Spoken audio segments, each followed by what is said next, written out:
Sir, गेले बऱ्याच वर्षांपासून सावरकरांना भारतरत्न दिलं जावं अशी मागणी सावरकर प्रेमींकडनं होत आहे.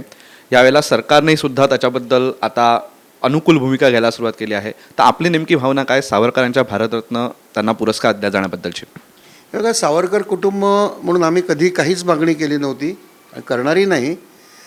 दुसरं मला असं वाटतं की स्वातंत्र्यवीर हा जो जनतेने त्यांना जी उपाधी दिलेली आहे त्याचं महत्त्व एखाद्या शासकीय उपाधीपेक्षा जास्त आहे असं मी समजतो. याच्या ह्याच्यावर तुम्ही सरकारला एवढीच विनंती करू शकतो की यांनी या स्वातंत्र्यवीर उपाधीलाच तुम्ही अधिकृत करा.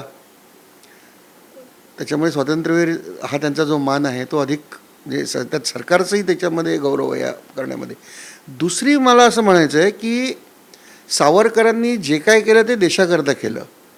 त्याच्यामुळे सरकारने एक केंद्रीय संरक्षण विद्यापीठ सेंट्रल डिफेन्स युनिव्हर्सिटी सावरकरांच्या नावाने सुरू करावी आणि की ज्याचा देशाच्या पुढच्या म्हणजे स्ट्रॅटेजिक स्टडीज आणि या सगळ्या क्षेत्रात देशाला याचा उपयोग होईल.